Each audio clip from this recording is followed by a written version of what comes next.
شادی ترسونوف طول 40 سال در مؤسسه تحصیلات میانه عمومی رقم 59 شهر ترسونزاده همچون سرور مؤسسه کار کرده امروز نفقه خور می باشد. بعد از به نفقه برآمدن عین حال مدیر آثارخانه تاریخی و کشورشناسی و اتنوگرافی مؤسسه را بر عهده دارد. همروزه در درس‌های تاریخ و بیرون از درسی خوانندگان را به این آثارخانه جمع آورده از هنرهای ملی و تاریخ و میراث نیاگانمان آشنا می‌سازد.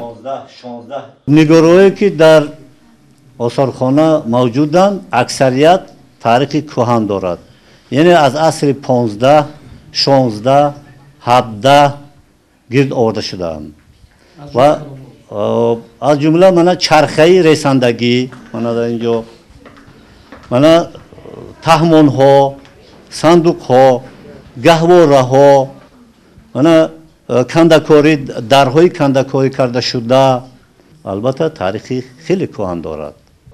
امروز در این آثارخانه اشیا و لوازمات‌های هنرمندی از قبیل کلالگری و رسامی، نقاشی، زرگری و آهنگری و دوریدگری نگهداری می‌شوند.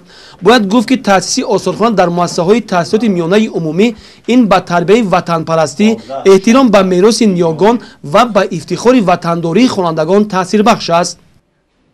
معلم به ما گفتند که دهه ما تاریخ زیاده از 2-3 ساله دارد که ما باید آن را یعنی که هنرهای مردمی آن را باید رواج و رونق دهیم. این هنرها واقعا هم از بین رفته ایستاده است. ما باید ادامه دهنده آن همین هنرهای مردمی می باشیم. چنانکه که امسال سال رشد سیاحی و هنرهای مردمی است، دیگر سیاحان خارجی به این دهه ما می آیند و از آن همین آثارخانه تاریخی و کشورشناسی و اتنوگرافی دیدن می نمایند. فخر میکنیم که تاجیکان ما چنین هنرها دارند و ما این هنرها را آموخته در آینده آن را رشد میدهیم و دوام دهنده این هنرها میشویم و کوشش میکنیم که این گونه هنرها از بین نروند بلکه پیشرفته شوند و تاجیکستان ما را معرفی‌گر تاجیکستانی عزیزمان باشند.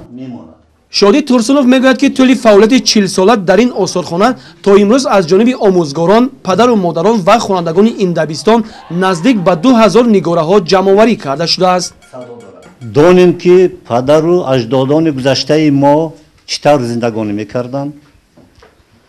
ثانیاً از تماشای این نگاره ها جوانان به خود خلاصه درکاری برآورده برای ترقی دادن و ادامه دادن هنرهای مردمی باید کمر همت بندند.